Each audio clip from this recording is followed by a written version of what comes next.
The Halloween theme continues before we dive into even more fun and hilarity with this Norm Nathan show from October 15th and 16th. Or maybe just the 15th, or maybe just the 16th of 1993. Let's call this one Hot Swing and Other Things. A quick reminder to please consider supporting the show by checking out the links below: Patreon, Castos, and Buy Me a Coffee. Thanks to Fred, again, and yes, my mom Gladys, aw shucks, for continuing the caffeine drip.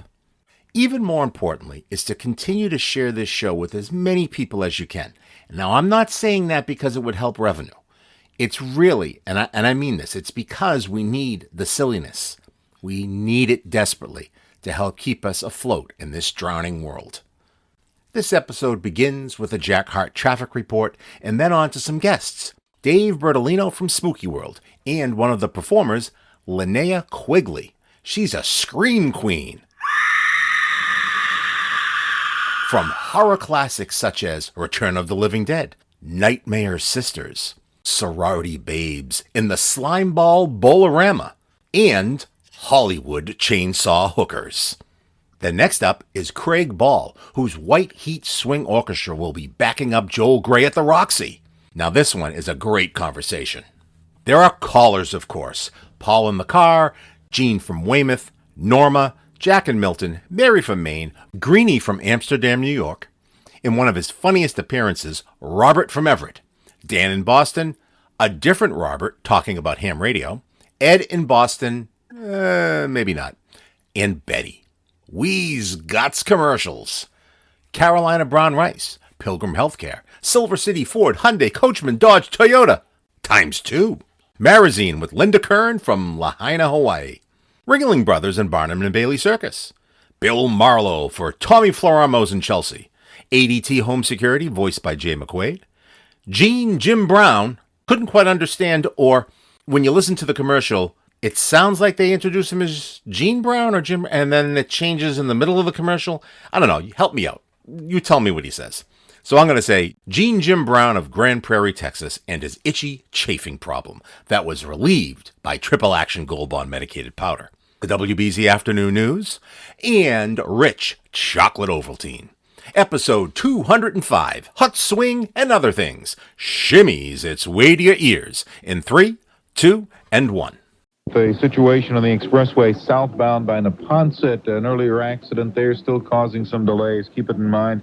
We've got work crews out on Route 128 northbound from Route 20 in Waltham right up to just about Route 2 in the Lexington area. Left lanes shut down. Downtown area, light to moderate volume in the expressway northbound. Lower deck of Route 93 in the Tobin Bridge heading into the city. You're in okay shape. I'm Jack Harte, WBZ 24-hour traffic network. One of nature's best sources of fiber and complex carbohydrates, delicious Carolina brown rice is hardly your typical health food. Actually, every night in October, and the park opens at 7 p.m. each evening.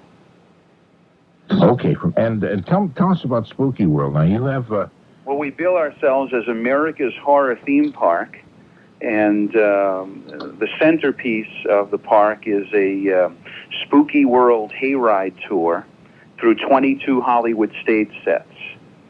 And that takes about 26 minutes to go through. The stage sets are recreations from various horror and science fiction movies, as well as pyrotechnics, fog machines, special effects along the trail.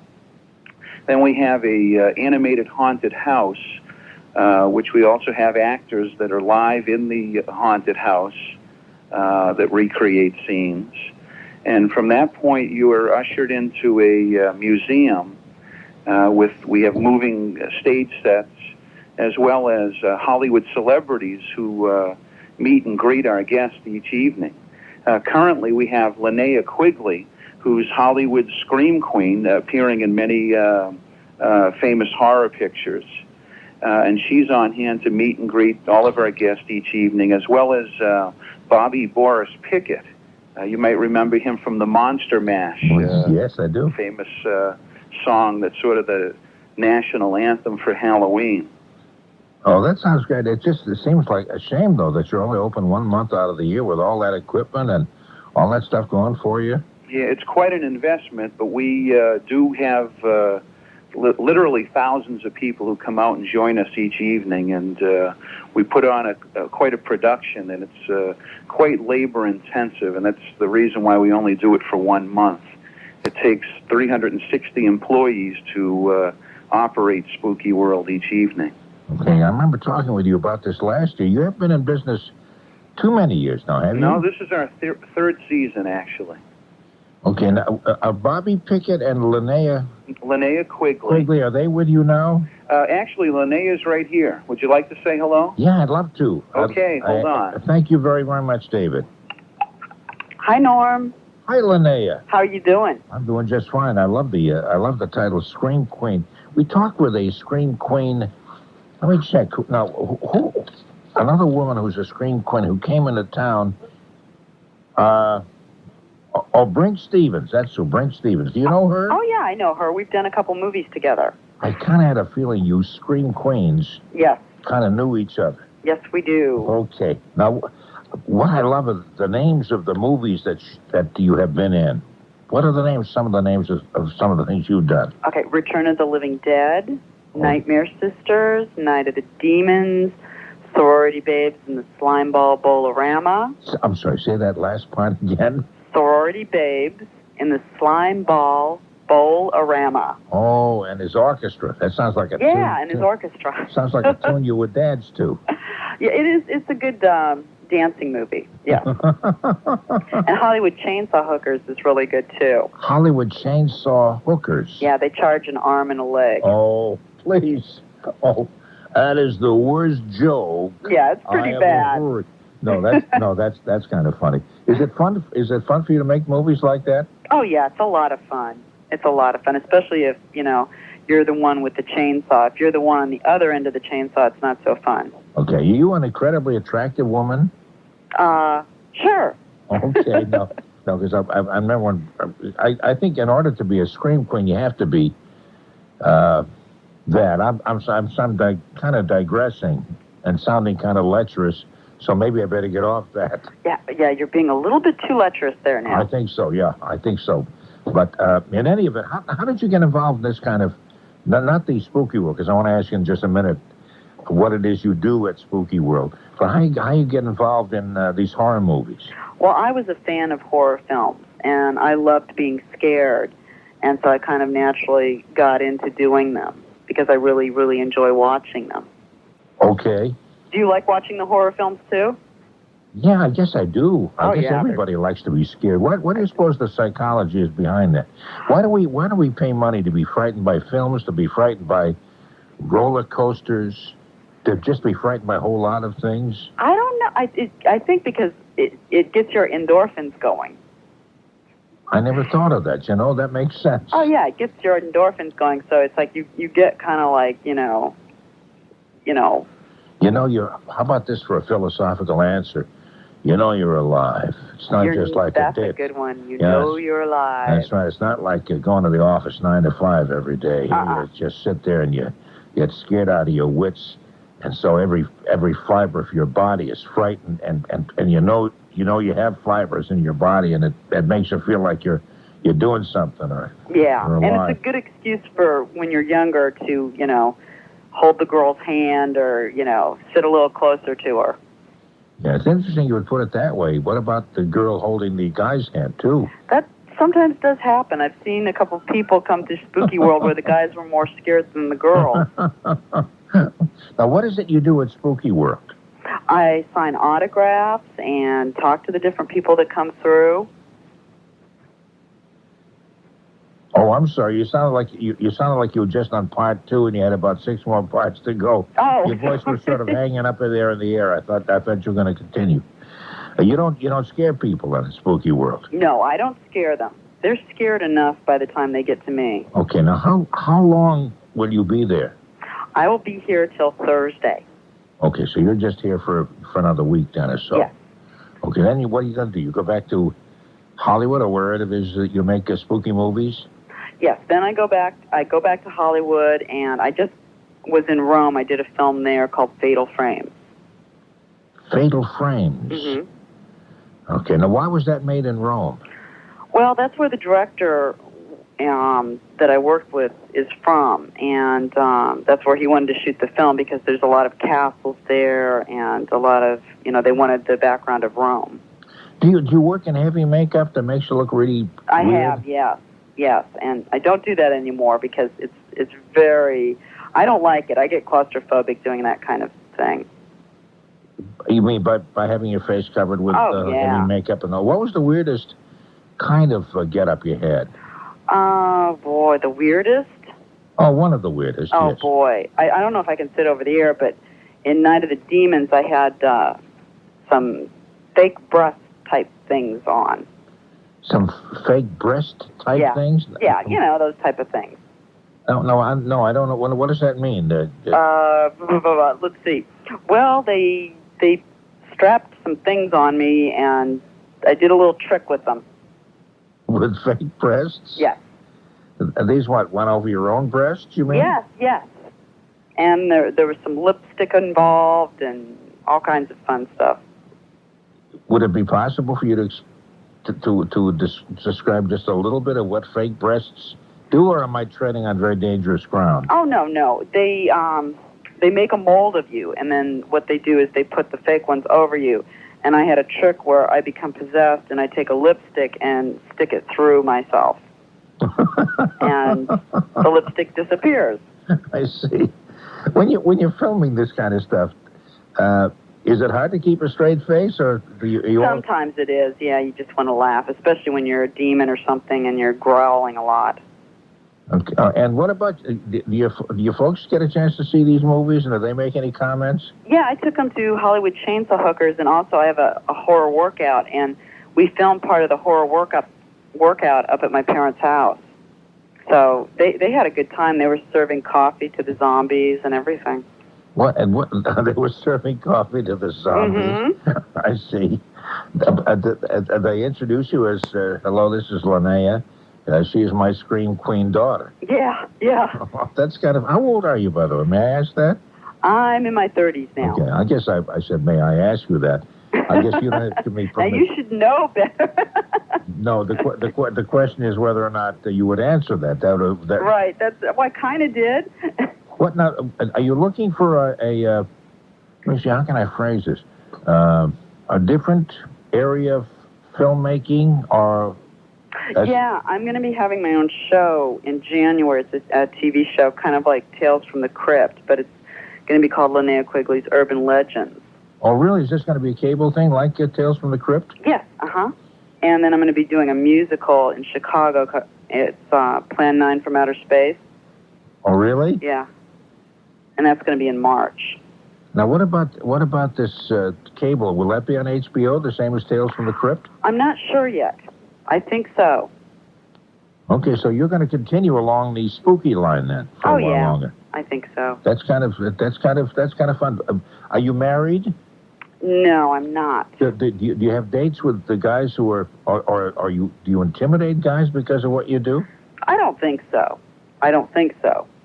Yeah, because you're not intimidating me or Tony Nesbitt or any people around here. They think you sound really great. Oh, that's good. But then again, you don't have tons of makeup on or anything. Right, you're then not that would looking scare weird. them if I was a demon, I think. Do you look like a demon when you're out there at SpookyWorld? No, I don't. You look like the girl next door? Mm-hmm, exactly. Yeah. Exactly. And one thing I was going to tell you that SpookyWorld's a major contributor to the WBZ Children's Hospital Telethon. I was going to ask you about that because I know that WBZ TV and WBZ Radio does have something to do with SpookyWorld. Right. I've seen somewhere. And the proceeds go to the sale. They go from the sale of the T-shirts and hats and sweatshirts go to the telethon. Okay. So that's one good thing. When the people come out here, they know that their money's going to something good. Okay, Linnea Quigley, the Screen Queen, you're there every night until next Thursday? Yes. Okay, that's nice. And they have a lot more exciting guests coming after me, too. What do you mean by that? Well, there's Linda Blair, who's coming. Oh, really? Jack Harte, who plays Jason on Friday the 13th. Oh, my. Tom Savini, who's a major makeup artist. Oh, that sounds great. And you've met Bobby Pickett, the Monster I met Mash? Bobby Pickett, yes, he sang. Is he a good fellow, or does he just sit around all day and say, once I had a hit record called Monster Mash, and I'm sitting around trying to figure out what to record next. I haven't recorded in 20,000 years. Wow. Yeah. Is he that kind of a guy? I don't think so, no. I think he's a nice guy. Okay. I didn't talk to him a long time because he was ready to perform, but he's... What does he do? What does he perform? Does he just sing the Monster Mash over and over again? No, just once. Once at 8 and once at 10. Okay, that's his whole act, just to sing the Monster Mash twice a night? Yes. But it's not to be missed, I tell you. Will you stop? Will you stop? It's not to be missed. Well, the people are all dancing. It's fun. And also there's spooky roki out here. Now, what is that? It's like karaoke, but it's spooky. Oh, you sing spooky songs to the karaoke machine? Yeah, it's really fun. Yeah, the audience really likes it. Like what kind of songs? Do you recall the title of any? Like, oh boy, what are some of the titles of the songs they sing? The Chainsaw. Adam's Family. The Polka. The Monster Mash. Oh, Monster Mash, of course. Witchy Woman. Witchy Woman? Uh-huh. Yeah. Yeah, that's the last time I heard that was at a bar mitzvah about a week and a half ago. They were all singing that. No way. Especially the old ladies with the old guys with the yarmulkes were singing. They were singing Witchy Woman? I made that up. Oh. I just made it up. It seemed like it'd be a funny thing to say. Well, are you coming out here, Norm? I think maybe I will. That sounds kind of fun. It sounds like kind of fun. I'll have to make it by Thursday, though, won't I? Yes, you better. And you open at 7 o'clock in the evening. 7 o'clock. And when is it close? The last wagon goes out at midnight. That sounds like a Western. And it doesn't come back in, I tell you. It just kind of disappears. I've never seen the last wagon come back in. Never seen them, eh? Well, this sounds like a job for Wonder Woman. Wonder Woman? Something. I don't know what I'm saying. I talk to a scream queen and I fall apart. I don't know what it is. Oh, gee. Hey, you're a pleasure to talk with. And tell David Bertolino he's a pleasure to talk with. What do you suppose he does the other 11 months of the year? Boy, I don't know, but maybe we should get the eyewitness video to follow him around. I think so. That may be a job for the WBZI team. I think so, and Norm. Joe Bergantino, follow him around. Maybe he's involved in all kinds of illegal, corrupt things. I don't... this way he makes his big bucks there, and he can afford just to fool around for a month out of the year scaring people. Oops, the Godfather's here at the door. I think I'm going to have to know. Okay. Hey, thanks a lot. Good luck. I just wanted to mention again that this is Spooky World out in Berlin, New Hampshire. Not Berlin, New Hampshire. Berlin, Massachusetts, and it's between here and Worcester, and it's off of 495. In fact, you take the Worcester Road, Route 290, and it's exit 25 off there. It's right around there, in that area. You've been running newspaper ads, which give the complete directions and stuff. I think that would be a great deal of fun. You have a lot of kids, or are there a lot of older people taking part in that? Both. Yeah? And the kids are braver than the parents, I swear. Well, they wouldn't be parents if they weren't chicken. That's true. I have no idea why I just said that. I'm glad you said it's true, because I don't even know what that means. And good luck. I hope I will be looking for the TV show that you'll be doing, and all things in the future, Miss Scream Queen. Oh, well, thank you. And remember, they charge an arm and a leg. You won't give that up, will No. you? Okay. Hey, thanks a lot. Best to you and Dave Bertolino and all the swell folks out at Spooky World, and especially Bobby Pickett, who just never tires of singing the Monster Mash. Okay, well, I better see you at Spooky World. Okay. Take care, Dick. Okay, bye. Bye now. We're back. Me and the 9,000 doctors who accept Pilgrim Health Care. Say hello, doctors. Hello. You're independent doctors, right? Yes. Ah, yes. Independence. The freedom to blaze new trails, to make your own choices. Much like the choices afforded to those who subscribe to Pilgrim Health Care. The freedom to choose your own personal doctor from the thousands of primary care physicians that accept Pilgrim. From Boston to Bourne, Peabody to Providence, Worcester to Wellesley. I think they get the idea. Oh, sorry. And perhaps that's one of the reasons Pilgrim has a 96% satisfaction rating among its 300,000 members. Good, decent people, all of them. It's no wonder an independent survey in Money magazine named Pilgrim one of the top 10 HMOs in the country, not once, but twice. Ask your employer about Pilgrim, the health plan of choice. I think I'm going to cry. Yeah, that's what most people do when we sing. Pilgrim has doctors located throughout the area, including Concord, Framingham, and Medford. All offers with approved credit plus tax tag title must present actual advertised price for car and stock of same make, model, and equipment in 72 hours. Dealers subsidized 6-month payment to March 93. Discounts or rebates below offer. I can't afford that. Don't worry. How do I really know if I'm overpaying? Don't worry. It's Silver City Ford, Hyundai Coachman, and Silver City Dodge Toyota. All new, worry-free, double the difference guarantee. There's no worry, because if you find a lower advertised price anywhere, Silver City will pay you double the difference in cold hard cash. New Ford, Hyundai, Dodge, Toyota, even new Coachman RV, all at the lowest prices anywhere. Guarantee. Or we'll pay you double the difference in cash with no down payment, or you don't pay till spring of next year. Plus, when we make a deal, we'll pay off your trade no matter how much you owe. The all-new worry-free double the difference guarantee. Now, Marazine tablets take the sickness out of travel. Use only as directed. Dodge Toyota, Route 44 Raynham, exits 13A and 13B off Route 24. If you suffer from motion sickness, listen to Linda Kern of Lahaina, Hawaii. I get everything that moves sick. Car, air, boat, you name it. See, to a very large extent, and we'll be playing for Joel Gray, who will be performing at the Roxy this very night, Saturday night, as a matter of fact. How you doing, Craig? Norm, it's great to be with you again. Well, last time I talked to you was direct from the Roxy a couple of years ago. That's right. After a performance. And, yeah, tomorrow night, actually, we're going back into Roxy to back up Joel Gray. This is a big fundraiser for the Cohen Hillel Academy. And we're going to also be doing some dance sets for about an hour afterwards. So people will be able to get out there and dance a little bit, too. I've got to tell you that we were down at the Roxy for, 1988 to 1992, before it turned into a country and western club for a little while, and they brought us back, and then it changed again. You know, life goes on. It's kind of like a radio station. we have that. Hey, we're going to be Polka 92.6. Exactly.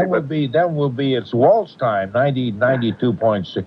Anyway, I know that where they're looking for some kind of a format. I'm glad you're back there again. Oh, that's. Yeah, we're doing just this Saturday night, and also here's the big news: we'll be there New Year's Eve, and for the last 5 years, that's been a sellout. So if people want to get involved in that, they should get on it right away. But, and when you talk about a sellout, you're really talking something, because the Roxy is a very big place, holds a lot of people. It holds 1,300 people. That's exactly right. When we first went in there in May or late April of 1988, a soft opening, we thought, well, geez, this is a huge place. Well, nobody will ever come down here, especially if you're a swing band. And by the fall, we had limos double deep out in front of the place. It looked like Broadway, 1938, in front of the joint, and it went for 5 years. I couldn't believe it. It was amazing.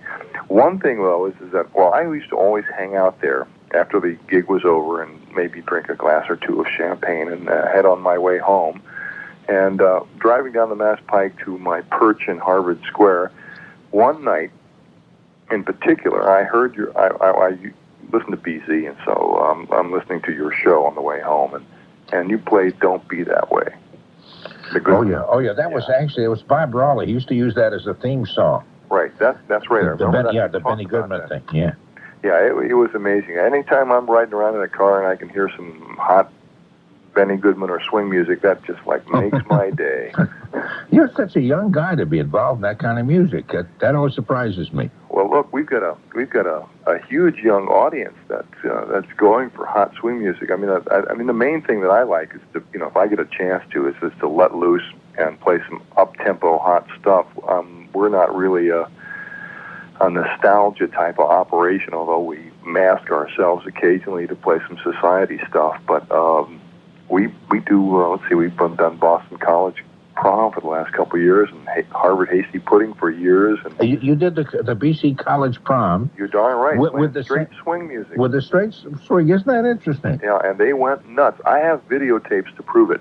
So if anybody doubts me, I mean, these kids they're all dressed up, and swing music really was in the if you listen to disco today and you listen to John Philip Sousa, it's the same beat basically. It's the sort of bum bum bum bum bum bum bum bum. Yeah, actually, the John Philip Sousa, the marches are the same as the old Dixieland beat. Right.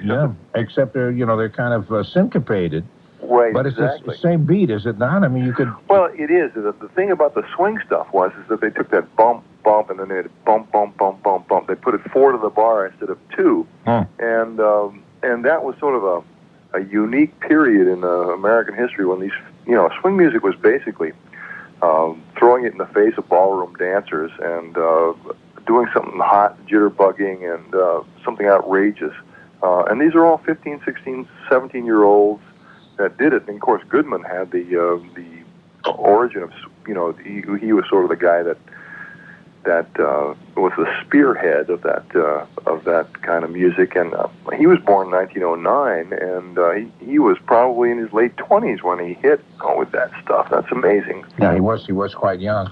But of course, there were black bands that were there before, and somebody like Benny Goodman made it more presentable during a kind of a bigoted era. Absolutely. Made it more presentable to white bands, but they were to white audiences. But there were black orchestras, Jimmy Lunsford and all those big bands that have been playing it before him. That's how we got our name. I mean, Lunsford's first big record had Jazzocracy on the flip side, and White Heat was the name of the tune on the right. front. I'd forgotten that. In fact, that's how we named it. That was his theme song. I never tied the two in together. Son of a gun. That's right. No, it wasn't me standing on top of the gas tanks down in Quincy saying "Top of the World, Man." It was the Jimmy Lunsford recording of White Heat, which we do. We have it in the books. Oh, that's a tough thing to play. Yeah. I know it. It's very fast, and that'll... Right, exactly. So is Jazzocracy, which was sort of a sing, sing, sing type of thing before Sing, Sing, Sing came on. Yeah. Now, have you been rehearsing with Joel Gray for the Saturday night thing? We're going to meet Mr. Gray tomorrow afternoon. And this will be the first time you guys are getting together with him? That's right. Well, we've done this. We do major acts that come into town all the time. We've done Lou Rawls. We've done Tony Tennille. We did... Tony Bennett. We did Cab Calloway down at the Roxy, and I must tell you, I helped Cab walk up the back stairs to the stage, and he's getting along in years. But when he got on that stage, to me, it was like being plugged into another era. Oh, I would think so. Yeah, his voice was just the same. It was like being there, And this was down at the Roxy. We did this big party down there, and we rehearsed him and did Cap Calloway. So we're going in there tomorrow afternoon and going to... What happens now? Does Joel Gray just come in and say, here's the music, this is what I'm going to do, and this is what I want you to do, and then you all kind of work it out that quickly? Yeah, I mean, the guys in White Heat are all road veterans of the Woody Herman, Artie Shaw, Buddy Rich in particular. We have a number of guys from Buddy Rich. They're all top-line guys that happen to live in Boston. And so we'll go in there and just, do what they want to do, and they'll bring their book and whatever they want to do, and we'll work it up with them. I mean, they have some crazy doubles sometimes. We got guys playing baritones and bass clarinets and flutes and piccolos and things along that line. What is your instrument, Craig? I'm mainly a clarinetist these days. I've gotten lazy. I used to play sax. I used to play the lead alto with the White Heat, but since I've had some fine guys from Buddy Rich like Mark Pinto come into the band, I sort of stepped aside from that, and I just sort of stand out front, and when I can get a piece of some hot swing music, just knock some clarinet down. Oh, I envy you for being able to do that. I would think that would be such a great release for all of us. All angry people all should take up a musical instrument and get their anger out just playing music. Well, I think that's... I must say that, as a kid, I was sort of lost, and it gave me a lot of focus I always just sort of had my mind on that thing. And I never thought I'd be out there in front of thousands of people doing that stuff. But it was a dream that came true. I mean, basically, we were in there. I think we probably broke the record for a post-World War II big band gig. We were in there 3 nights a week for over 4 years. Oh, that is something. That is something. I mean, you don't find. Now, how many pieces will be in the band this coming night? And how many normally do you? We normally sport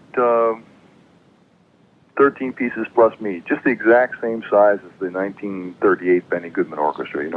3 trumpets, 2 trombones, 4 saxes, Goodman on clarinet, piano, bass, drums, and rhythm guitar, the full deluxe rhythm section. And we'll be having that tomorrow night. With Joel Gray, we're adding 4 strings. So there'll be 18, 19 of us at least in there doing that. And it's going to be quite an operation. And when the show's done, we'll be doing a dance set. And as I said, also we'll be in there New Year's Eve. Okay, Heels again. Right, and we're talking Roxy, which is the Tremont House, which... That's the old Bradford Ballroom. Yeah, that's right. People remember there's a Bradford. That's right, in the Bradford Ballroom on Tremont Street, right across from the Wang Center, which used to be the Metropolitan Theater. Here we go again with Well, I've seen pictures of that street in 1926, where all the all the big cars are parked out front of these various places. And that's right, the Metropolitan. Actually, we were just in the playing in the foyer of the Wang Center last Sunday night. Oh, what kind of a function was that? That actually was a reception, and that place is pretty elegant right now, I must say. Oh, that is one of the most beautiful theaters. It's going to be one of the most beautiful in the world.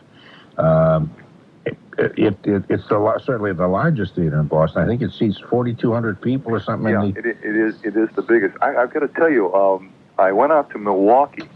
I've been looking around. I've always thought that the Roxy concept, which of course is no longer going in existence right now, but that the idea of using a really hot swing band that motivates young dancers to dance like White Heat, and alternating that with some more contemporary recorded music was a great concept. Bob Stickney and Carl Christian were the guys who thought of this thing, and it worked like you couldn't believe it. Nobody would believe that this thing happened. And I was out in Milwaukee, and we drove by a ballroom, and it was sort of closed up, but there was one door open, so I went in there. It was the Eagles Ballroom, and this place, the Roxy holds 1,300 here in Boston. This place held the main room held 3,400. It was a huge oval ballroom with 3/4 of it had balcony around the top with open boxes.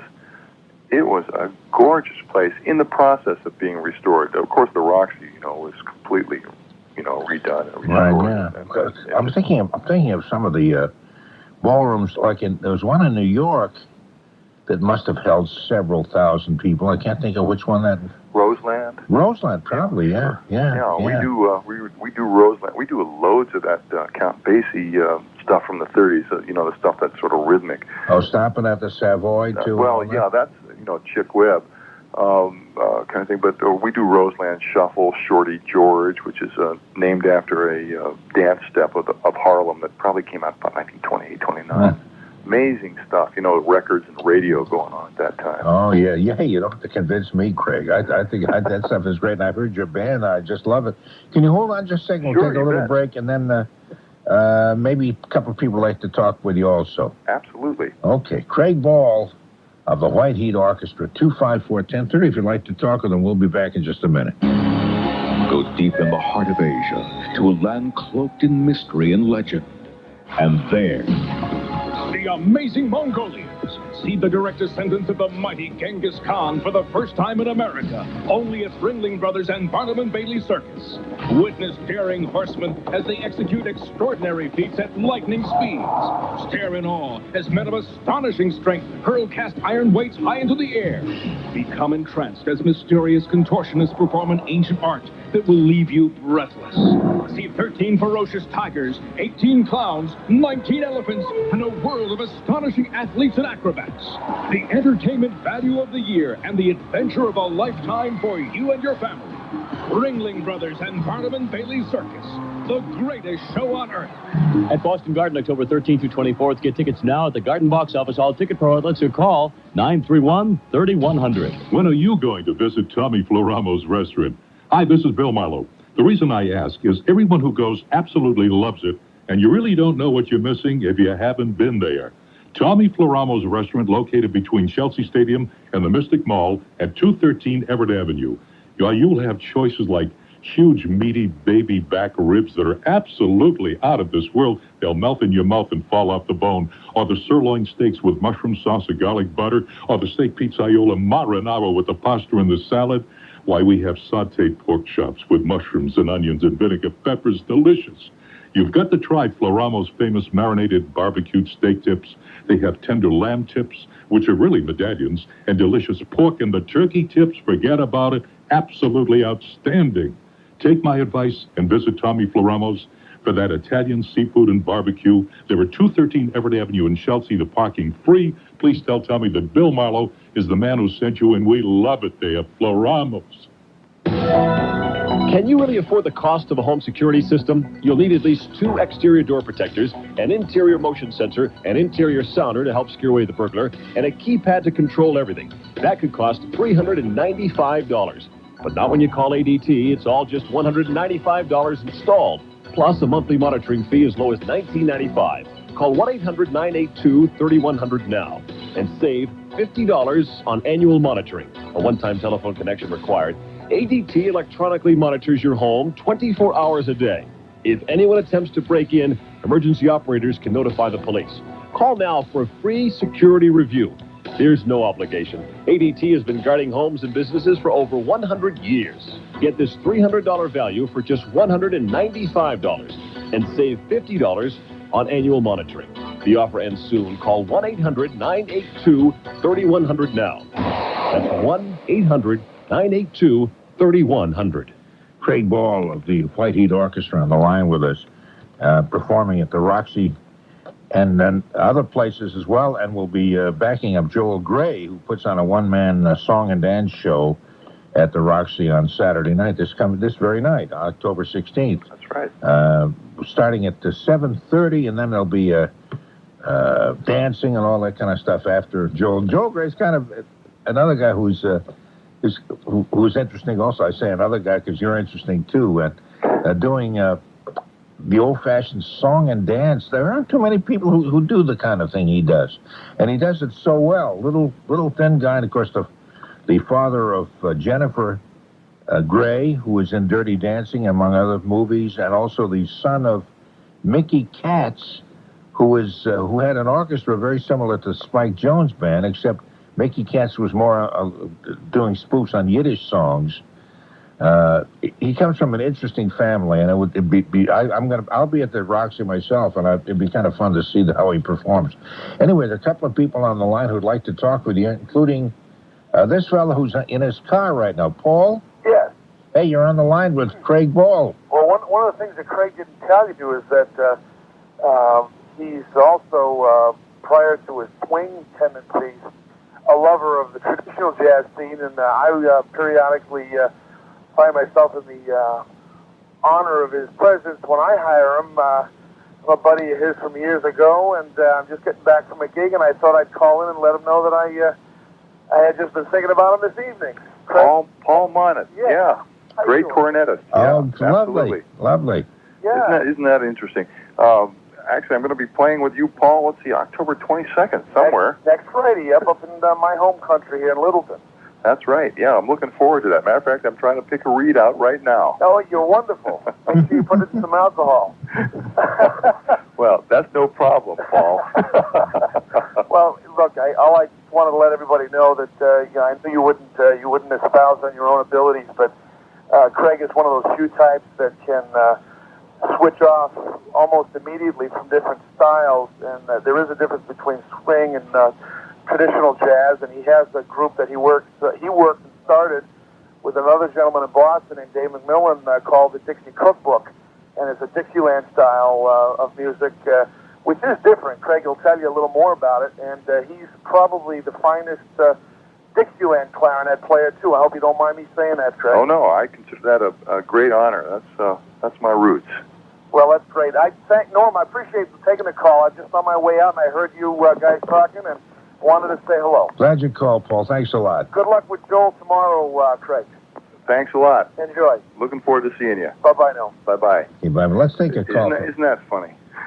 You just never know. You never know who's out there driving around. Paul Monat's a great Louis Armstrong-style cornetist. Oh, really? He's a terrific player. Great. I worked for years with him down at Betty's Rolls-Royce in the late 70s. Oh, yeah. Here's Gene, who's calling from Weymouth. Hi, Gene. Hi, Norm. How are you doing tonight? Okay, how are you doing, Gene? Oh, I'm doing super. Good. Just came from some ballroom dancing. Great. And wanted to let Craig know that I have been into Roxy. Do know some of the fellows in the band because they play at bands that I dance to. Great. Yeah, we have live ballroom dancing every Sunday night out on the South Shore. Now, where's that? Down in Rockland at the, Italian club. Oh, my goodness. Sons of Italy. Down in Rockland. Now, who's what's the band there? We have various bands. We have a different band every week. You're talking about probably a relatively small band, but still a live band? Oh, live bands. We have Ben Angelo. We have the Entertainers. Oh, we have Joe McNaught. We have all kinds of bands. And they all play ballroom. That's really lovely because, I don't knock disc jockeys who come with their recorded equipment and stuff. Oh, it's But really it's good. so nice. It's so nice to dance and to be part of a place that has a live band. Oh, we have Tony Bruno, too, and he is excellent. Oh, Tony is still around, is he? Oh, now, Tony Bruno Jr. Okay. Okay? Okay. Right. That's right. Yeah. Actually, White Heat is very closely connected with the upswing of ballroom dance in this area. Of course, we're mainly a swing band, and we don't really seek out the ballroom dance locations like Mosley's or Wonderland. But we actually do quite a lot of that material, and of course, you'll see. Actually, sometimes you'll see me in one of those bands or two. But all our guys occasionally do some pickup work with the bands that are the old line bands that are playing that material. That's right. I have danced in the Roxy 3 or 4 times, and I've danced to the White Heat. The only thing I object to in there is when they play the disco. Well, yeah, that's what we hear. But it was a compromise, and I thought it was pretty good overall because we did huge numbers of people, and of course there's people like yourself who are the people who know what dance music should be. And on the other hand, though, with the disco, that would bring the general public in, and then they would get a chance to actually stand out in front and hear a live, hot 1938 style swing band. That's right. And a lot of them turned the corner on that one. Do you realize how many younger people now are taking up the ballroom dancing? Absolutely, yeah, it's amazing. It's all over all the campuses. The swing dance clubs, and actually mainly ballroom dance clubs. It's an interesting thing, swing dance originally, and Norm Nathan knows this because he's more or less that generation, but a little younger. Norm and I are of the same generation, so... but I mean, back in 1935, 36, 37 is when, Goodman and Basie and all those guys were coming up, and that they basically were the cool, not cool, but the hot guys. That's right. Versus the ballroom dance types. Now, of course, ballroom dance now has come to incorporate the swing dance with it, so it's all part of one thing now. And Harry James, all of them, really. Absolutely. Yeah. Hey, thank you very much for calling, Gene. Nice to talk with you. We'll see you again. Bye-bye. Perhaps we'll dance together in that little cafe over the rainbow or something. That's right. Hey, Craig, it's been a pleasure to have you on. I look forward to catching you not only Saturday night, but in many, many nights to come. Great. You and the White Heat. Yeah, I've loved talking to you. I must say, when I first started listening to non-rock and roll stuff when I was a kid. It was Felix Grant on WMAL, and I've always thought of you in those terms. Oh, really? Are you from Washington, D.C. Are you from Washington? Yeah. Okay. Yeah, he just passed away, and Tentatively was his theme song, and every time I hear you on the radio, I think that's Boston's Felix. Okay, thanks a lot. Okay. Appreciate talking to you. See you later on, Craig. Thanks for coming on. Thanks a lot. Bye-bye. Okay, coming up to the news. Here's the way I see the next few minutes. We're going to do the news.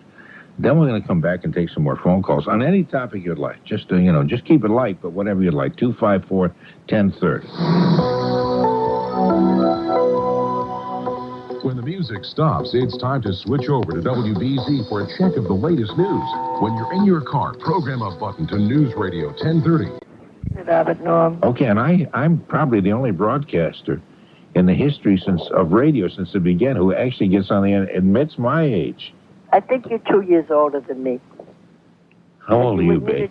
I'm 65. I'll be 66 in December. December what? 18th. 18th. Yeah, mine is the 20th. I am 2 years older than you. You're right. Hey, we'll talk to you after 3 on the dumb birthday game. Okay. Okay, take care. And we'll be talking with my friend Jack in Milton in just a moment, and Mary, who's up in Maine. Oh, is this a program or is it not a program? Have you found that to be so, Jack? I hardly recognized your voice. I thought you went to voice school. I did. Daily School of the Spoken Word. Oh, do you remember that? The Staley College, the Staley College of the Spoken Word. James Michael Curley went there. I remember I was taking some broadcasting courses prior to my entrance in this high-paying glamour business. Yeah. And I had a crush on this girl in high school, see, and so I wanted to impress her. I think that's why most people get into radio. They want to impress a girl or a boy or something. That's true. And I remember telling her I was going to school studying because I wanted to get into radio. I don't think she ever believed I ever would. I wasn't so sure myself. But she said, "Are you going to voice college?" And I thought, boy, doesn't that give it a dignity that does not deserve. Voice college. Yes, I am. We're learning how to lower our voices like this and how to talk at a high pitch and how to talk like Mason Adams. And how to resonate. Like... resonate. Like, I'm resonating right now. Who's the lawyer? Who's the lawyer that resonates all the time? I don't know who you're talking about. Neil. Yeah, that's right. Neil Chayat. Oh, he's a great resonator. Yes, he's one of the best resonators in the business. He's a model for people who want to resonate. Oh, did you ever hear the story that the guy on Prairie Home Companion told about when he was in college? He finally thought he had reached the top of the ladder where he was running the campus radio station. And for 6 months, he broadcast faithfully, and made clever remarks and everything, only to find out after 6 months the power was never on. Really? That is right, yeah. Well, you're talking about... That was what's his name? Garrison Keillor. Garrison Keillor. You know his real name is Gary? Gary? Gary, but he thought that wasn't dignified enough, so he changed it to Garrison. That would be just like him. What can I change my name to be, for the front name to be more? Well... Norman is sort of better than Norm. Rod Steele. No, but that's a totally different name, you see. I was just thinking of maybe make Norman a little more formal and fancy, like from Gary to Garrison. How about Norris Star? Who?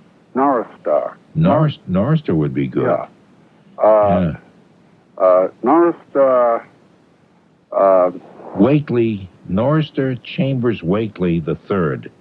That overdoing it, you think, a little bit? Oh, Tetherington. Tetherington, I think, would be a better middle name. It'd be kind of tough to go back to Vine Street and and see the kids I grew up with and tell them my new name. You know what they would do? Because those kids never got any older. They're all still about 12, 13 years old. You wouldn't have reached the end of the street. You wouldn't have made it to the end of the street. No. I was lucky I made it to the end of the street when I did, considering the fact that I wore glasses and played the violin. Is that right? Oh, yeah. But you had taken that Charles Atlas course, didn't you? I was a tough guy. Oh, yeah. You should have... You were soft-spoken. Yeah. But you had a body of tempered steel.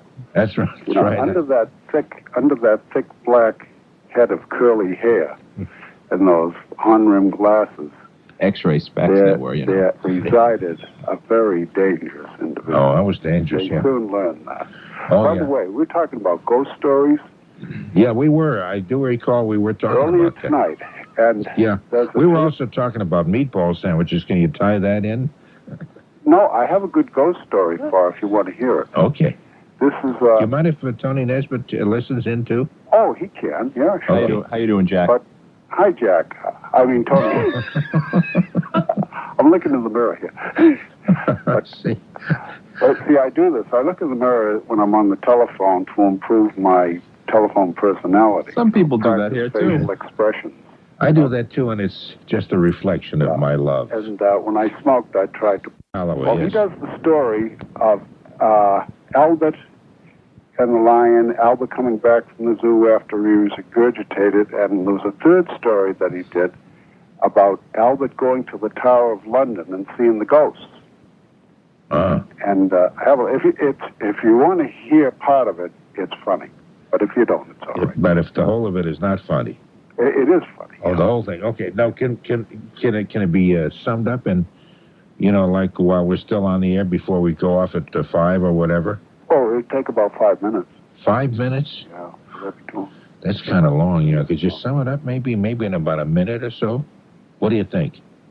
Well, in a minute. Let's see what we can do in a minute. Okay. All right. Here we go. Okay. Here we go. Okay. I filled the old chap with alarm. Oh, you're playing a record. He was going to tell the story. Yeah. I carried her head beneath her arm. Said, Peter, you walk. This is good because you can't understand it, so this is good radio. He could sum it up if he just put it in fast forward. And she only gets one walk away. How'd you like that? That's really great. We can't understand the words, and the quality is not great, but it makes good radio. It's not bringing fear into the hands of other programs that may be on the air right this moment. Okay. Now, to give you a synopsis of what actually happened, Yeah. Albert learns from the Beefeater that the ghost of Jane Grey comes on Friday at midnight. So Albert waits with a stick with his horses at Anvil, and his mother and father are there with him, and the ghost shows up. The axeman shows up, and Lady Jane Grey, and she's being chased around the tower by the axeman. They see the axe flash in the moonlight, you know, and since she didn't have any head, they were wondering what next he was going to prune.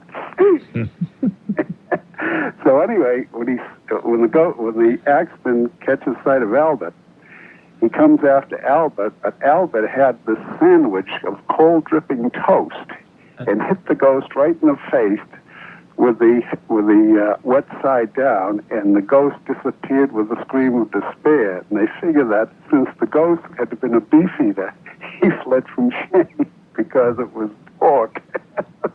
the dripping toast was pork.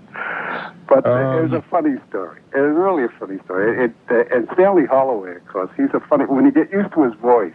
But you remember him from My Fair Lady. Oh, sure. Yes, I do. Yes. He was. Oh, that was probably one of the most perfect musicals ever written. Oh, I play that about at least once or twice a week. The lyrics are just great. Do you really? You play that once or twice every week, and you've been doing that for years? Yes, I have, and I know just about the whole thing, and I bore everybody by reciting it at times, but so I'm getting disciplined, though. I stick to short pieces like Casey's Return, and that's all. Casey's Return. Casey the Bat. Yeah, but Rex Harrison was just terrific. Everybody was terrific. Oh, perfect. My only regret is I saw Rex Harrison on not a rerun. What do you call him? Revival. Yeah, revival. And he just was too old at that point, and he looked tired. Oh, yeah. And he wasn't springing around the stage like he did the first time around when he was just untouchable. He was something special then. Well, he was a springy guy. How many times was he married? About 7 times? I'm not sure. One of his wives was a woman named Kay Kendall. Do you remember her, a comedian? Yeah. Beautiful lady. Beautiful woman. And very funny. She was in Screamer. She died very young while they were married. I don't know. I know he's married about 3 times anyway, maybe more than that. I'm not sure. Well, he was like Calvin, you know, and Calvin and Hobbes. Oh, yeah. Remember Calvin? The last night he said to the lion, he was looking at TV and he said, now here's a great story on TV. He says, here's a guy, he didn't like his job, so he quit. Now he climbs rocks. And now he's really got life by the throat and lives on his own terms. So the lion says, well, if he quit his job, how can he afford those expensive-looking mountain boots that he has? Calvin says, well, maybe his mom bought them. Says, is she going to pay the doctor's bill when he falls off that rock?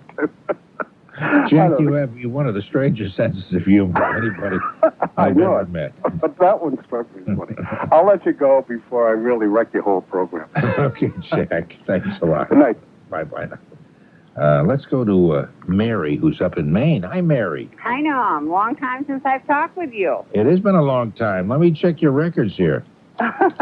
Yeah, it's a long time. I wonder if you just sit down here on the table and I want to check you out, okay? That's where I am, the kitchen table. Are you sitting on the kitchen table right now? Sitting at it. Oh, sitting at it, okay. Hey, what can I do for you as long as we finally got together? Well, that question about the song. The first Norma was right. The second Norma was right. But all I could think of was a few words. One was, come climb my apple tree. And that's what the last Norma said, too. Well, they were saying sort of similar words, but the tune, I wonder if one was not the verse and the other was not the chorus or something. They sounded like sort of the same song with a different melody. Yeah, it seems the one I meant was, come climb my apple tree, and that's it. Come climb my apple tree. Everybody now, come climb my apple tree. Around here, Norm, they used to climb the mulberry tree, all the kids in the neighborhood, but we had to cut it down a while ago. Must have been 100 years old. Yeah, everybody now come climb my mulberry tree. Hey, Norm? Sorry, we don't have the song sheets ready yet, so it's kind of muffing the lyrics. Yes. I want to ask you something. Yes. I'm writing my autobiography for my family. So far, I have 8 decades. Wow, that's pretty good. But there's one thing I can't find out. I lived in... I'm sorry, 8 decades? You mean 8 generations? No, 8 decades. Oh, in just 80 years? Yeah, right. Oh, that isn't so great. That doesn't go back that far. I thought you were talking 8 generations. Oh, no, but my family, no, 8 decades. You mean you can get them back only to about 1910? 1920. You can't find your family beyond that? Oh, yeah, but this is my autobiography about my life. Oh, you're writing a book about your life? Yeah, so far. Well, so far, that's true. But you know what I can't find out? I lived in the Dorchester section, the Savin Hill section of Dorchester. Yeah. And my father had 9 girls and 1 boy.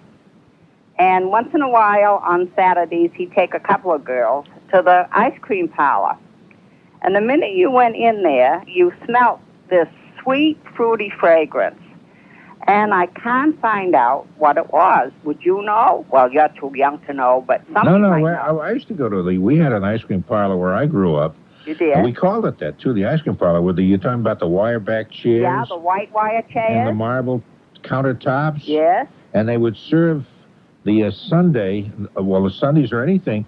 I was thinking the ice cream sodas, they would have these wire frame kind of holders, yeah, and then they put a paper cup in there. Oh, no, glass jars.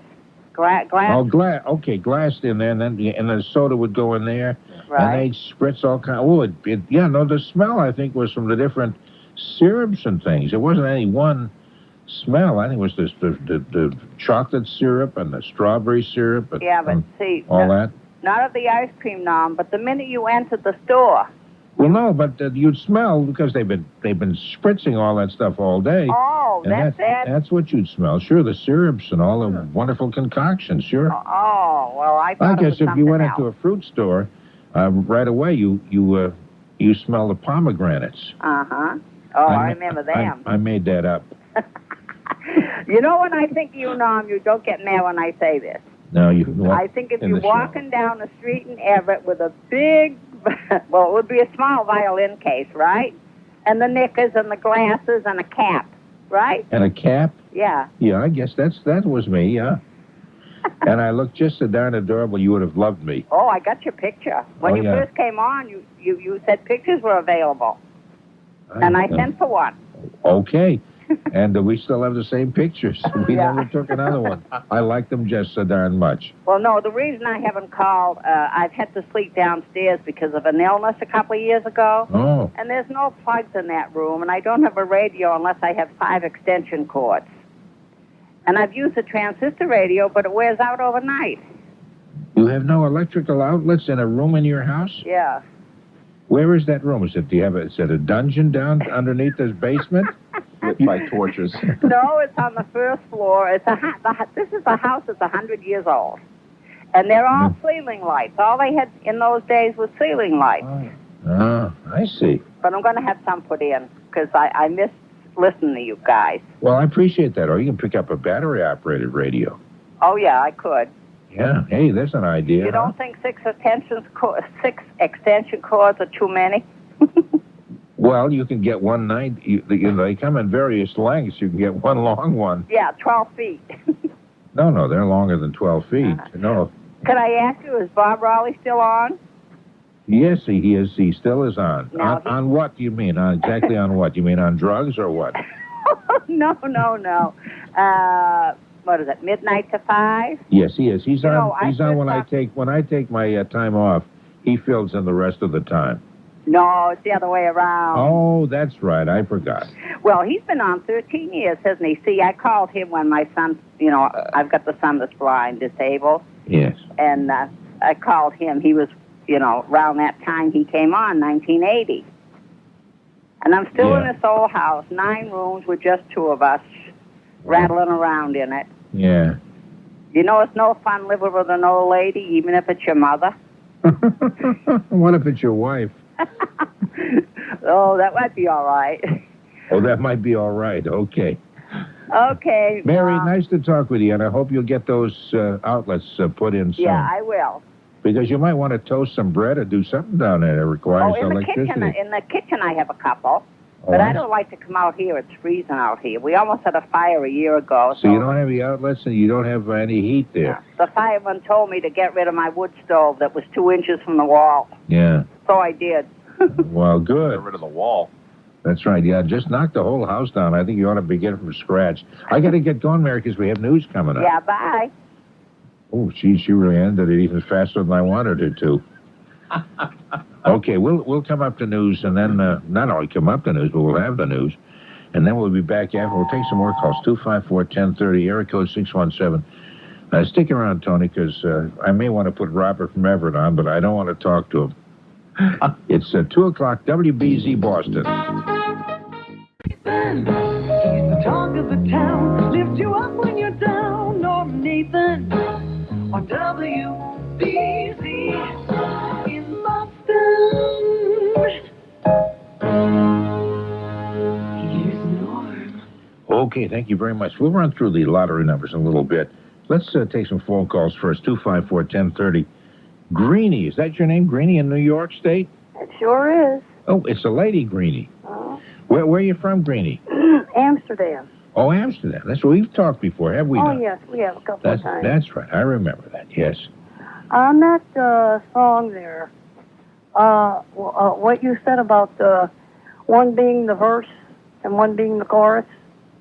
Yes. Well, Playmate, the one that Kay Kaiser did, was a takeoff from I Don't Want to Play in Your Yard. Oh, I see. Okay, so that was done about maybe 25 years beforehand. Okay, so there were 2 separate songs. They were 2 separate songs. One a parody of the first one. Yeah. I see. Hey, you straightened that whole thing out for us, Greenie. Well, I had both records. One from an old wind-up Victrola, and the other one, of course, was around 1939 that Kaiser come out with that one. Yeah, something like that. Yeah, maybe, somewhere in the early 40s anyway, yeah. No, it was around 39. I'm not going to argue with you. You sound like you know what you're talking about. Yeah, because I remember when we bought the record. It came out about the same time as, Oh, Johnny. Oh, that was Wee Bonnie Baker. Yes. Oh, that was one of the worst records, I think, ever. That one, you'd be surprised. You'd be surprised. Well, how does that one go? Oh, Lord. Will you be surprised? Were you quoting us? Not in a crowd, but when you get him alone, You'd be surprised. That's right. Yeah. They're doing a lot of funny little novelty tunes like that. Yeah. I tell you, I come close. I don't want everybody to hear this because it would destroy my reputation. But when Bonnie Baker sang "Oh Johnny," I thought she had such a cute voice. I was one of these young, stupid people. I thought little cute. I went for cute. Yeah. Yeah, that's too bad. Then you saw a picture of her in the paper, and my Lord. She wasn't. Yeah, she didn't look too terribly cute. And she didn't look too terribly wee either. No, she was I think she was quite tall. Quite tall and quite robust. And had a little tiny little voice. I did like Orrin Tucker himself, though, for his like that theme song is that "Drifting and Dreaming." I love that one. You're going to be the only person in the entire world who remembers Orrin Tucker's theme song. Drifting and Dreaming. Yeah, that's right. Yeah. And remember, and he had a vocal group. Do you remember their names? What he called the vocal group? No, I forget that. The Bodyguards. Huh. Oh, you know, that doesn't even sound familiar to you now, does it? No, Yeah. but I do remember the theme. And I remember Tommy Tucker's theme, too. What was that? How I love you, da da da da. I forget the words now, but you remember Kate Kaiser's theme song? I've grown so lonely thinking of you. Yeah, you remember all those, don't you? Oh, yeah. You must have been quite a dancer. Are you still a dancer? Not too much, but I was in the entertainment business. See, I was an accordion player. Did you play Lady of Spain on a white accordion and smile a lot? Come on, Cantino, I'm not. Now, what did you play? Everybody plays that, don't they, when they play accordion? Did you play polkas? Yes, that was my main stand. Really? Being Is it brought true? up in Amsterdam, you would have to be. Oh, hey, listen, because I've had a question about that for a lot of years, and I claim that there was only one polka ever written that you play the same one over and over again, but give it a different name. Oh, no. There was a lot of them. A lot of different polkas? Amsterdam is almost, well, it used to be almost entirely Polish. Yeah, and Polish people like polkas, huh? That's where they stem from, mostly. You think, is the POL in polkas, that stand for Polish? Not really, because there's Austrian polkas, there's Polish polkas, there's Italian polkas. You know, there's different ones. But the Poles, you think they have the lead on polkas? Oh, yes, I would say so. Well, that's too bad. There was a time that everybody thought the only polka that was ever written was the Beer Barrel. Okay. Do you remember, here was a guy who had a polka band. Let me spell his last name for you. This is true, because I used to do this polka program. Was sponsored by some sausage company, naturally. Probably a Polish sausage, I suppose. It was Johnny was his first name, and his last name was spelled Wilfahrt. Can you? Oh, my God, Johnny Wilfahrt. Johnny Wilfahrt was his name. And at that time, I was afraid to say his name on the air, so we would call him Johnny Will. His name was Whoopi John Wilfahrt. That's right, Whoopi John Wilfahrt. I suppose if you did, you were whoopied. I don't know what's that. But I thought, I couldn't believe that when I saw that on the record. I thought, how else can you pronounce that? Johnny Wilfahrt? I tried to give it another pronunciation so it would come out that way. But that was his name. He was very popular. He's one of the way we used to pronounce it was Wilfahrt. Wilfahrt. Yes. You're not fooling anybody with that, lady. Tell Tony Nesbitt, I hear him in the background. Well, you're now going to hear him on the foreground. Hey, I appreciate hearing from you. Is your last name Green? That's why they call me Greenie. Son of a gun. And your first name? Betty. Betty Green. Right. Yeah, that's a nice name, but we should give you a stronger name than that. Betty Green. That's why I use Greenie. Yeah, Greenie is a little stronger. Yeah. Is your first name Elizabeth? Yes, it is. Elizabeth Green is okay. That's an executive name, right? Yeah. That's the same. That's still why I use Greenie. Because we have a traffic reporter named Joe Green. You know what Joe Green is in Italian? Giuseppe Verdi. Oh, come on, Norm. No, I'm serious. Joseph is Giuseppe and Green is Verdi. Well, Verdi, yeah. So it's Giuseppe Verdi. He's got the same name as the Italian composer. Yeah. Huh? I caught the name. That's why I said, come on. Oh, I thought you didn't believe me. Anyway, I better move along because we have just so many calls coming in from all over the entire Yeah, and world. I'm waiting to hear that dumb birthday game. You're going to play the dumb birthday game? No, I'm not playing, but I want to get on some night. I got to find out the Lees and No's and how to get on. Yeah, I don't know. See, the people are handpicked by our selected producers. Do we full up on the dumb birthday game? Oh, okay, hold on. Maybe you can play. You're going to be up and through 4 o'clock? Mm-hmm. Okay, hang on, Greenie. I'll turn you over to Mike Epstein and the very lovely Sid Whitaker and his orchestra. Thank you for calling, and so long, and make it a good day. Let's talk to. You want to talk to Robert? Yeah, I do. Okay, because I don't want to talk to Robert. Okay. I never want to talk to Robert. You talk to him, okay? Okay, here he is. Hey, Robert, how are you? I'm very good, but he did mention Bonnie Baker, Oh Johnny, and he doesn't like the old-timers. Their old ghosts are over the hill. Who doesn't? Norm Nathan. Oh. I'll have to tell him you said that because he's not talking to you. Why not? I don't know. Oh, come on, I like him. When Norm tells me something, I'll have to tell it to you because you know how it is when you're mad at each other like that. I'm not mad. He's my best friend. He said he's your best friend, Norm. Tell him I'm not his best friend and I can't stand him. He said he's not your best friend, Robert. If he comes down to my neighborhood in Everett with that violin and those glasses and that funny-looking hat, I'll beat him up. He said he's going to beat you up.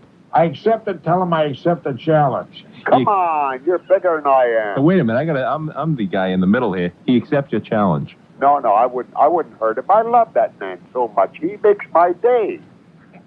Well, I suppose. Why? How? Why doesn't he do Oh Johnny? Let me do it. I worked with her in Toronto, Canada. Who? Bonnie Baker. Oh, okay, I'm sorry. I worked in vaudeville, 1949. That's right. You were very funny. He doesn't like vaudeville. He thinks they're old ghosts over the hill. Oh, tell him I don't like him. I don't care about vaudeville. I just don't like him. He doesn't like you, Robert. He just doesn't like you. I can't stand him. Tell him I can't stand him. He can't stand you, Robert. Tell him I think he's totally repulsive and obnoxious. I'm not obnoxious. What is that word, obnoxious? I don't even know. I only went to the 5th grade. The 5th grade? Well, Bruce, did you graduate the 5th grade? That's all I went to. But I became an actor. I was in showbiz. Yep, I know. Give my regards to Broadway. Oh, wait a minute. Don't do it. Don't. Hold on. Now, when you were in vaudeville, what were you? When you told jokes, did the people think you were very funny? I was sensational. I had beautiful blue eyes, blonde hair. I was 6 feet tall. Well, what happened gorgeous. now? You had that, what are you now, like 5'6"? Your eyes are Get brown. out of here. And you're I'm an old man. I'm 66 years old, and I still want to do show business. Mm-hmm. But he won't let me do it. Who, your agent? He doesn't like show business. He doesn't like vaudeville. He doesn't like Scots people. He does. Oh. He won't let me sing Scottish songs or Al Jolson. He hates Al Jolson. No, he doesn't. He does. No, he likes Ted Danson, though. Who? Get out of Ted here. Danson. Norm likes Ted Danson. I told him I worked with Tommy Tucker, Claude Thornhill. Well, right there, you can stop right there, Robert, because, I mean, you're making me sick mentioning those names, too. Claude Thornhill actually was a very good band leader. Tommy Tucker was the schlock. I can't believe Claude worked with but Robert. I worked with these people. No, I worked with these people. They're gentlemen. He probably came on after the band and swept the stage. I did not. I did my act. I had a good act. I tap danced. I sang. I did impressions. All while cleaning up the stage. Get out of here. I want to hear an impression. Who did you do? Let me hear an impression, Robert. We had a few laughs and it's That's one. That's just one. Okay. Ted Lewis. Oh, come on. Well, it could have. Oh, when my little baby smiles at me. You know, Ted Lewis's son went out, did the act. I don't want to tell him jokes. He is funnier than I am, but I ad-lib like Don Rickles and Jackie Leonard. And he cannot stand my funny lines. Your funny lines? My funny lines. He didn't go back to 1947. What was he doing in 1940? Norm, what were you doing in 47, 48, 49? I was working at WMEX. I was doing programs like, Good morning, welcome to Kick Conga. Music in a Latin jockey. mode. Did you hear what he said? Jockey, Yeah. like Montreal.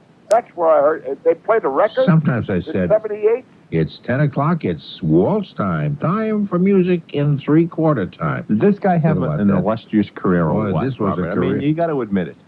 I am very good. Sometimes Not I introduce you. country and western acts like Jim Nevada and his Rainbow Riders used to come into the studio every week from Chelsea. All the way from Chelsea. And Doug Guerin, who was a western cowboy, came all the way from out west in Wellesley. Oh, for God's sake. I don't want to get him. She's too fat for me. Oh, for God's sake. No. You're holding it to imitations right now because that one was really bad. Is that bad? That was awful. I'll show you. I'll show you what Arthur Godfrey really sounds like. Do me Arthur Godfrey. Okay, here it. Now, this is me doing it, okay? Now, who am I talking to? This is Tony Nesbitt. Oh, come on, my best friend? Yeah. Come on, Tony, for God's sake, you're putting me on No, like this you put is me me. on. Well, I thought you knew. Is this Tony? Yes, it is. Oh, you're a genius. Anything you do, Mr. Tony Nesbitt, I'll agree. Oh, okay. Well, you I ready? mean it. I swear to God, I would not. Oh, come on. Oh, Do it, give me do a it, chance. do it, Give me do a it. chance. Okay, here we go. I told you, we got to do a double, you and I. Two boys with lame brains. Is that a compliment? No. Hold on. Here's that's my a Arthur comedy Godfrey. act. Robert, here's my Arthur Godfrey imitation, okay? Okay. All right. This, as a matter of fact, is not an imitation at all. This is the real Godfrey, and I've come back from the dead because I, too, hate you, Robert. I think... That's Norm, Nathan. Come Shit. on, Norman. Oh, you're too... Oh, sure. No. Why do I like that man? Tony, why do I like that man so much? Why Hey, do listen, I aggravate him? I want to hang up on you, Robert, so badly that... Don't hang up I've been on me. I've been holding myself Give me a back. break. Robert, I'll hang up on you. Start singing me a Scottish song. You hang up on me, Tony. No. Sing me a Scottish song. A Scottish song? Ready? Go. Honest to God? Yes, You I want to won't hear let one. me sing. I will. Run the Gillespie.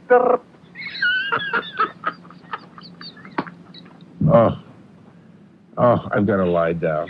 All offers with a Blue Credit tax take title must present actual advertised price for car and stock and same make, model, and equipment in 72 hours. Dealers subsidized 6-month payment to March 93. Discounts or rebates below the offer. I can't afford that. Don't worry. How do I really know if I'm overpaying? Don't worry. It's Silver City Ford, Hyundai Coachman, and Silver City Dodge Toyota. All new, worry-free, double the difference guarantee. There's no worry, because if you find a lower advertised price anywhere, Silver City will pay you double the difference in cold hard cash. New Ford, Hyundai, Dodges, Toyota, even new Coachman RV, all at the lowest prices anywhere. Guarantee. Or we'll pay you double the difference in cash with no down payment, or you don't pay till spring of next year. Plus, when we make a deal, we'll pay off your trade no matter how much you owe. The all-new, worry-free, double-the-difference guarantee. Now, through Monday only, exclusively at Silver City Ford Hyundai Coachman, at Silver City Dodge Toyota, Route 44, Raynham, exits 13A and 13B off Route 24.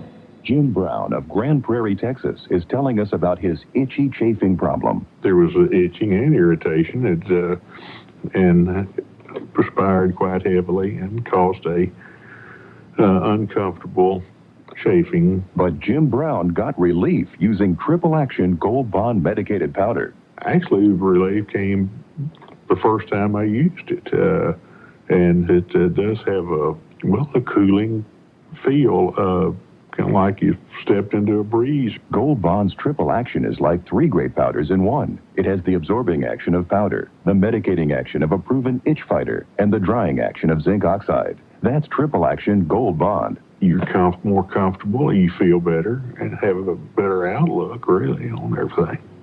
Gold Bond medicated powder. It's just a real good product. I've enjoyed using it. Try triple action Gold Bond medicated powder. Use only as directed. Available at all Walgreens For stores. the latest on world trouble spots, check in with the WBZ Afternoon News. We've got you covered. What the president's saying in Somalia. It might have been naive for anyone to seriously assert in the beginning that you could go situation as politically and militarily charged as that one, give people food, turn around and leave, and expect everything to be hunky-dory. From Somalia to Haiti, we've got the latest, plus AccuWeather every 10 minutes and traffic on the 3s. Join us on the BZ Afternoon News on WBZ News Radio 1030. Okay, let's talk with Dan in Boston. Hi, Dan. Hey, Norm, how you doing? I'm doing, pretty good. What the heck? Well, it's the classic thing. I'm always driving home and I'm listening to you. And by the time I get home and I'm listening, and it's just like, it's almost a dull subject now. But you were talking about the stained glass eye story. Yes. Way back. It's funny, the other station, I won't mention it, and you said... No, it's WBCN. That's where it happened. I don't mind mentioning it. Yeah. Well, it's funny, they carry Howard Stern. Right. And he had interviewed Milton Berle, believe it or not. No, oh, yeah. And he was the guy who had mentioned that joke. And since they carried on that station, that's where they got it. And I thought it was funny that Tony Bennett, you were saying, and it's such an old line. No, see, it's a Fred Allen line from about 50 years ago. Yeah, but I thought it was weird, with Milton Berle's one for stealing lines and all of that. I know. But, it's kind of funny that... Yeah, Berle's got a new book out there. Maybe that was why he was on. Yeah. It's a paperback I saw in the bookstores the other day of his a very thick book with, just complete from beginning to end of the worst jokes you ever read in your life. It's like I was stuck. Yeah, what's it called? I can't remember, but he's, it's like 2001 jokes or whatever. Something like that, yeah. I was thumbing through it in the bookstore the other day. Yeah. And I kept thinking, I wonder if it'd be worth buying this thing. Maybe I could lift a line here or there. And I just I glanced at it here or there, and it, the jokes didn't seem terribly funny to me at all. Yeah. But if that's in the book, then Burl very well could have lifted it from Fred. One nice thing about him is the fact that he admitted he stole jokes. Yeah, they were talking about that when he was interviewed, and I guess that happened early in his career, and he wouldn't outlive it all. But he was actually pretty funny, when he was. It's amazing when you get Howard Stern and Milton Berle together. I mean, it's kind of a strange combination, but it actually worked out pretty well. But I got one question to that. I always could. You know a lot about the local TV, the old stuff. When I was a kid, I used to watch. It was like this creature double feature thing, and there was a character called Feep. I don't know if you remember this. Oh, so a character called what? Feep. Feep, F-E-E-P? Yeah, and it was like this little puppet, and this was probably 1961, and they'd show some bad horror film, and this creature would, host the show or whatever. And this does not ring a bell when I'm flopping here, but... No, you're not flopping at all. I'm trying to remember that. I don't recall that. I'm sure there's somebody listening right now saying, how come he doesn't remember that? He thinks he knows everything. He doesn't even remember that. And they probably know just what you're talking about, and they'll call. Right. Somewhere somebody's ringing a bell going, oh my God, Feep. Yeah, that's right. They're going to call up, and it's like, there we go. I haven't thought about Feep, but that was one of my favorite characters. Remember those monster films? When Major Mudd started. Oh, he was great. This is right back in the early Major Mudd stuff, but right about that time. I love it. When I say bad, but local TV stuff, it's oh, he was Major Mudd was what? Ed McDonald or Ed O'Donnell. Yeah, I can't remember the name. He was a very decent, very nice man, but he loved kids, and he had a great. His program was silly. Look who's calling a program silly, but. I love that show. He didn't take himself seriously, and he just had a lot of fun. Dave Rodman, as a matter of fact, was his straight man. He was an announcer over WNAC, which was the radio station at that time. How long was Mudd on for? When did he finally? Oh, that was forever. He was on. Well, he was on for a long time. Into the 70s, early 70s. I don't think it went that far. The 70s. Early. Yeah, maybe went to early. Yeah, it might have been in the early 70s. Because when I was in third grade, I won a huge prize package off that show and got a whole bunch of toys and everything. Yeah. Wow. I'll be blasting you and all that stuff. I'll be blasting you. That's right. They had a party for him. He was going blind. Yeah, it was sad. Yeah. Eventually he died. But they had a party for him, and just about everybody in town showed up because everybody loved him. He was a very decent guy. And I just remember his speech that night where I'm choking up just thinking of it. But he really choked up, and he was crying, and It was kind of his farewell speech because he died soon after that. Yeah, I love this. But I remember him. I guess we shouldn't remember that part of it. We should remember him for the kind of wild, funny, off-the-wall, crazy things he used to do, which he did very, very well. Well, you remember the Big Brother show? You know? Bob Emery, sure. Yeah. And like I said, this Veep thing, and I've mentioned it, and I'm not to bore you much longer, but I've mentioned it, and occasionally people will go, oh, my God, you remember that. And it must be this local. I mean, I remember being a kid, and it was like this weird Veep from outer space, you know what I mean, this creature thing, and it was weird. And I'm trying to find out some information about it. But okay, if you get, stay tuned. I suspect we probably will get a call. There's going to be some strange people out there calling in. Well, there are a lot of people listening. At least I hope a few people anyway. Yeah. And Have somebody a good will Halloween remember. show, though. I think definitely you hit some ghost people earlier, but definitely have some people calling with some ghost story. That'd be fun. Okay, we're going to do more of that on Halloween itself. Yeah, definitely. But we will definitely do it at that time. Hey, Dan, thanks a lot. We'll see what we can find out about the FEEP. All right, thanks, Norm. Take care. See you.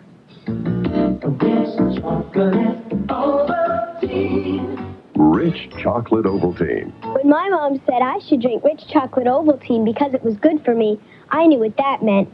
It was going to taste yucky like spinach and broccoli. Boy, was I wrong. It was really chocolatey. I guess that's why they call it rich chocolate Ovaltine instead of plain Ovaltine. Rich chocolate Ovaltine is a different kind of Ovaltine with a flavor kids love, plus extra vitamins and minerals you won't find in Nestle's Quick or Hershey's. It's kind of like drinking a chocolate bar, but it's got all this good stuff in it. Things kids need to stay healthy. I love it, and my mom's really proud of me when I drink my rich chocolate Ovaltine. Rich chocolate Ovaltine with more vitamins and minerals than any other milk flavoring. It's the one in the canister, made specially for kids.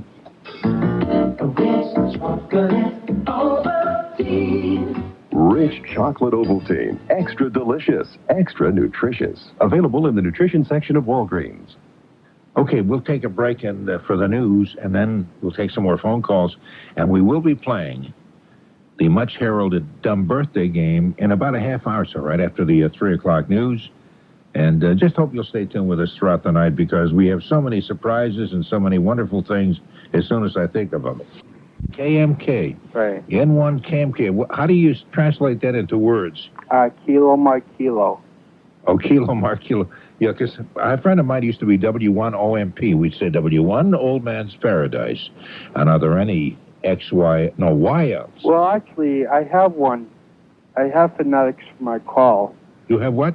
I have phonetics for my call. Yeah. No one kicks my keister. That's kind of funny. All right. That's pretty good there, big guy. Good. All right. Where is he from? Who's that? Your friend. Oh, was from around here. I haven't. We were just kids. That's way, way, way, way back. We haven't. I haven't seen him in a very long time. But we used to sit around and we'd say, we are scanning the band. Is that it? Say scanning the dial. Sounds good to me. Looking for YLs. Yeah, YLs was young ladies. Right. And XYLs are former young ladies, right. or in other words, Mrs. Married ladies. Right. But we'd say and calling for YLs. Mm-hmm. And we never found any, I don't think. Sorry to hear that. Well, women, at least the young women, at least at that time, I don't know about now, they never were ham operators. Not too many of them, anyway. That's true. They're mostly guys with funny voices. Right. There's a lot of them now. Yeah? So there's still ham operators around then? Yeah. How far can you get with your set? I can talk out to Worcester, no problem. What about around the world? Because you ought to be able to get foreign countries, can't you? Well, no, not with my license. Oh, you don't have a license that allows you to go that far? Right. Oh, I see. Well, what about receiving stations? Oh, yeah, I can receive. Who's that, Tony? That's Tony, yeah. He wants. How far away do you get stations? Oh, I can receive stations all around the world. Okay. Oh, you can, but you just can't. You can't broadcast that. Right. Because I remember we used to listen at some. Guys. Hold on, just a minute.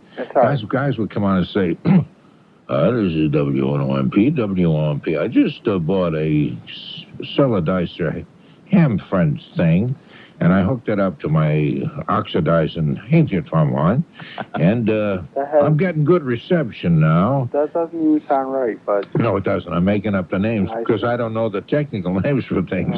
So I'm making it up. And this is the kind of conversation they would have. And they would spread all this... Hold on a minute. This is because I'm coming to a conclusion of this story that'll be so exciting you get goosebumps. Beg your pardon. Yeah, okay. And they would spend all this kind of money so they could get about 10 miles further out or something like that. Right. You spend a lot of money for your rig? Yes, absolutely. Yeah, what is it worth, do you suppose? My HT is worth about... I'm sorry, HT means handy-talkie. Is worth about $400. Oh, yeah, I would have thought even more than that if you can talk around the world and pick up... No, I can't. Yeah. I already tried to tell you, but... No, I'll be quiet. Now, you tell me. All right, thank Go you. ahead. I can't talk around the world. New England, maybe Rhode Island or New Hampshire, but that's about it. Yeah. You know. Have you had interesting conversations? What's the most interesting conversation you've had? Actually, I can't say it on the radio. Oh, how do you mean? Was this like a dirty conversation radio with somebody? 900 numbers? Yeah, actually, this guy used the phone patch on a repeater, and he called his lady of the evening to say that he could make it tonight. Well, you can say that on the air. That's All okay. Yeah, that's okay. Did it get a little deeper than that? No, I can't. Oh, but he couldn't use obscene language because you can't use that on ham radio anymore. Well, he used a little more than that. Oh, but he did. He was flirting with the FCC, eh? yeah. Well, no, not with the FCC, with the lady of the evening. But I see. Yeah. Norm. Yes. The reason why I called. Oh. I was going to talk about something else, but what you said on your 3 o'clock news got me very perturbed there, and I want to talk about it. Okay. Is that the ex-mayor's son? I mean not the ex. Well, he is the ex-mayor. Because he's no longer mayor. Yeah. Okay. Ray Flynn Jr. I got it right then. Yeah. Okay. The ex-mayor's son. Yes. I mean, who cares what he does? Who cares what he does? Well, it's just that he's well known, and that is his father's well known. I realize this. And so he becomes a news item that way. That's a legitimate news story. Yeah. If you were a very well-known person, as I know you will be one day. Which I am already. That you are already. That if somebody in your family or you did something where, got charged with drunken driving or whatever and causing some problems, then you would be in the news because you would be well known. I don't know what the location was, but the thing of it is that, the thing of it is if he was Joe Schmo, I can understand. But he is an important father, son there, right? Yes, the important son of a father. Right. He's well known, yes. Thank you very much. And the thing of it is that why can't they keep this hush hush? I mean, I don't understand. Would you want them to? If we kept it hush hush, what would happen? People say, just because his father was the mayor of Boston, is well known, and it's now in the Vatican. Exactly. They don't let the story out there. They're hiding it. It shows that everybody is pretty much equal. We don't hide stories. Wait a minute, Norm. Well, how would they know that to begin with, though? Well, the police who picked him up would have known that, and the police record is an open record. Anybody can look at it. And everyone in the family looks alike, so... Right. Yeah, does he look like his father? I think they all look... They all look like Ray Flynn? I think they do, yeah. I see. I see. No, I'm saying, I wasn't trying to make light of it. They actually do look alike. Yeah. I remember... are you all set, Robert? Huh? That's the answer to that question, Robert. I know that we've satisfied you and you want to go now. So thank you very much for calling. I remember seeing Ray Flynn, because one thing I remember about him, and I liked him very much, I guess I still do, except I haven't been in contact with him since he's gone to Rome, but I remember going to the theater and seeing him with some members of his family would take them. A very, very much of a homebody kind of guy. So something like this must really cut into him very, very deeply. He's a very decent guy. I didn't like all of his family to behave and all that, and you can't control that. But seeing him with his little kids, as I have through the years, and they were little then, a few years back, taking them to the theater as kind of just another citizen was really kind of warm. It was lovely to see that. Anyway, that's my story, and I'm going to go to Ed in Boston Heights. Hello, does this mean you don't want to talk to me or what? Okay. We'll go to Betty and He was Sudbury. resonating. Yeah, he was. That's probably a resonant sound. Yeah, I never thought of that. How you doing, Betty? Hi. Can you hear me all right? Yeah, you're coming in really fine. Can you hear me okay? Okay. Okay. I just wonder, I'm sort of half asleep. I was wondering if you could help me. I wasn't able to keep up with the news this week. I was so busy at school. Yeah. But I heard on the way to school and back home on another radio, which I listen to sometimes, something about a research program done by the California, and the results of it, you can get smart with Mozart. Did you hear anything or read anything about that this week? I like the title. No, I don't. Do you know about that? I think I do, actually. Hold on a minute. I think our research department is going after that story right this very, very moment. This is a music, kind of a music program, obviously. Are you a teacher, by the way, Betty? Yes, I am, and I heard snatches both in the morning going to school and then snatches on the way home. And I think I got it right, but I'm not sure. Okay, we also have Mike Epstein here. Epstein, and he, I guess he's... Yep, here it is. You're familiar with the story, and we have it here. Yeah, the story came over the wires last night. Not last night being Friday, last night being Thursday. There was a study that was done that showed that people who listen to music like classical music like Mozart, they scored better on tests, they learned more, et cetera, et cetera. The downside of that was that the study also showed that after like 20, 25 minutes, there was no effect. So if you listen to Mozart and immediately take a test, you're fine.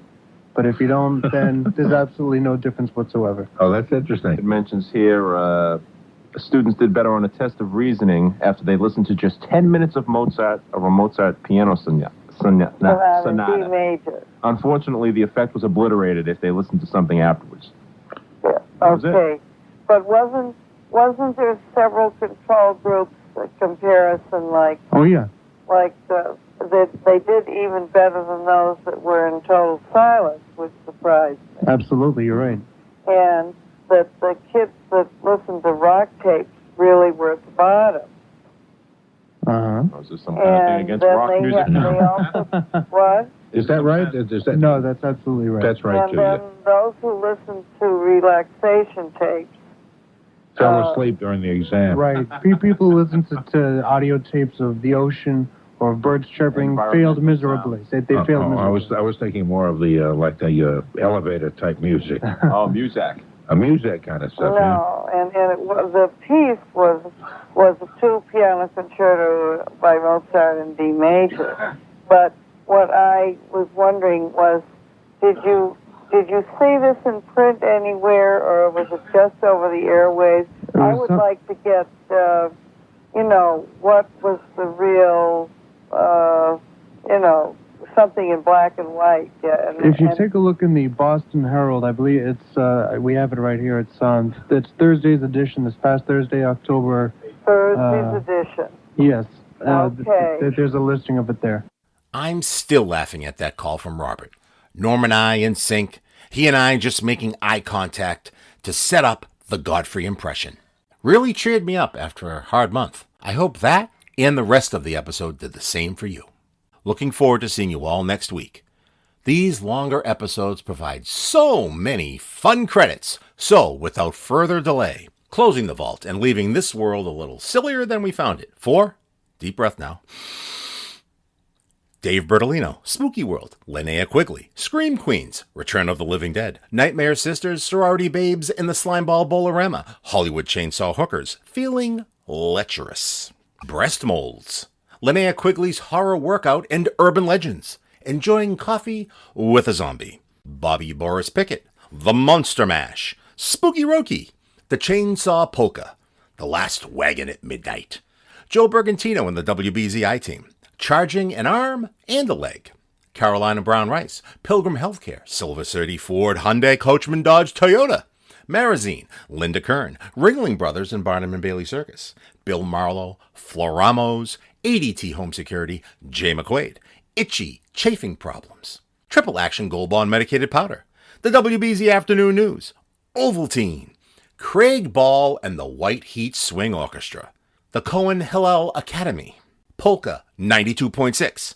Waltz Time 92.6, Hot Swing Music, Jimmy Lunsford, Jazznocracy, the Roxy, the Bradford Ballroom, the Metropolitan, Shorty George, Old Fashioned Song and Dance, the Amazing Mongolians, Men of Astonishing Strength, Mysterious Contortionists, Yiddish Spoof Songs, the Dixie Cookbook, Mosley's and Wonderland, People Who Know, the Staley School of the Spoken Word, Impressing the Ladies by Getting into Radio, Garrison Keillor, Vine Street in Everett, Mass. 1-minute ghost stories that you can't understand. Axes flashing in the moonlight. Climbing my apple tree.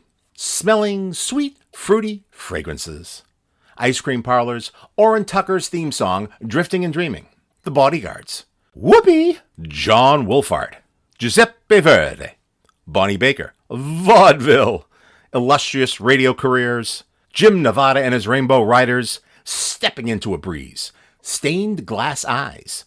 Milton Berle, Veep, Major Mudd, Ed T. McDonald. By the way, I searched for a bit, but I could not find any details on that speech that Norm was talking about. Bob Emery, N1KMK on the shortwave, also known as No One Kicks My Keister, using the HT while looking for YLs and XYLs. A Celadicer ham French thing hooked up to the oxidizing Hihantunfun one. Ray Flynn, Getting Smart with Mozart. Robert from Everett, Mike Epstein, Sid Whittaker, Jack Harte, in the very dangerous Norrister Chambers Wakely III, also known as Norm Nathan. Direct from the research department and one half of the comedy duo Two Boys with Lame Brains, I'm Tony Nesbitt. I tap dance.